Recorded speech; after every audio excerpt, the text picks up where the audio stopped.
গাজার ৭০% এলাকা দখলে নেয়ার ঘোষণা দিয়ে মূলত ফিলিস্তিনিদের তাদের মাতৃভূমি থেকে উৎখাত করার পরিকল্পনা করছে ইসরায়েল। মূলত ২০২৫ সালের ট্রাম্পের ২০ দফা গাজা শান্তি চুক্তির পর থেকেই ধাপে ধাপে এই পরিকল্পনা বাস্তবায়নের পথে হাঁটছেন নেতানিয়াহু।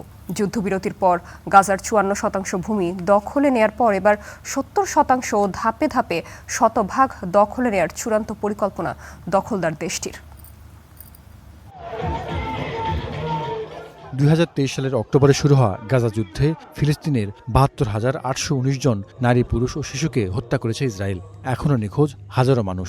গাজা উপত্যকার বিধ্বস্ত প্রতিটি ভবন যেন এক একটি গণকবর, কারণ এই ভবনগুলোর নিচেই চাপা পড়ে আছে গণনার বাইরে থাকা হাজারো নারী, পুরুষ ও শিশু।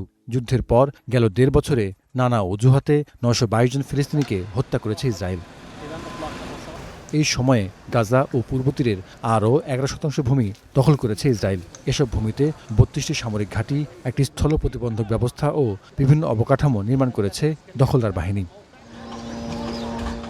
এবার গাজার আরও ৭০% ভূমি দখলে নেয়ার ঘোষণা দিলেন ইসরায়েলি প্রধানমন্ত্রী। বৃহস্পতিবার পশ্চিম তীরে নেতানিয়াহু যখন এই ঘোষণা দিচ্ছেন, তখন তার সমর্থকরা স্লোগান দিয়ে বলছিলেন, না না ১০০%। জবাবে সমর্থকদের আশ্বস্ত করে নেতানিয়াহুর জবাব, ধাপে ধাপে, অর্থাৎ গাজার শতভাগ ভূমি ধাপে ধাপে দখলে নেয়ার পরিকল্পনা নেতানিয়াহুর। ইসরায়েল নামের ভূখণ্ডটি সকল আইন ও বিশ্ব ব্যবস্থার ঊর্ধ্বে, কিন্তু আইন কি বলছে?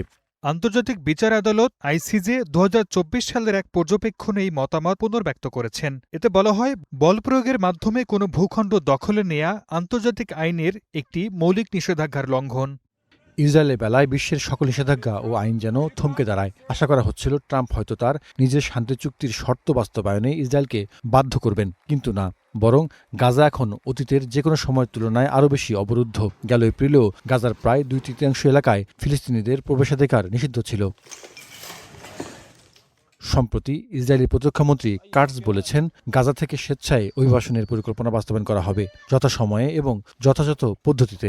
অর্থাৎ পরিকল্পনাটা হলো এমন ব্যবস্থা করা হবে যাতে গাজার ফিলিস্তিনি বাসিন্দারা স্বেচ্ছায় দেশত্যাগী হয়। এটি হল এথনিক ক্লিনজিং বা জাতিগত উৎখাত। ফিলিস্তিনিদের ভূমি দখল করে তাদের উৎখাতের চেষ্টা ফিলিস্তিনি জনগণের আত্মনিয়ন্ত্রণের মৌলিক অধিকারের লঙ্ঘন। আত্মনিয়ন্ত্রণের নীতি জাতিসংঘ সনদের একটি মূল ভিত্তি। নেতানিয়াহুর এই ঘোষণা মূলত তার প্রতিরক্ষামন্ত্রী কাটজের পরিকল্পনারই অংশ, অর্থাৎ ফিলিস্তিনিদের তাদের ভূমি থেকে চূড়ান্তভাবে উৎখাত। Zahidur Rahman, star news.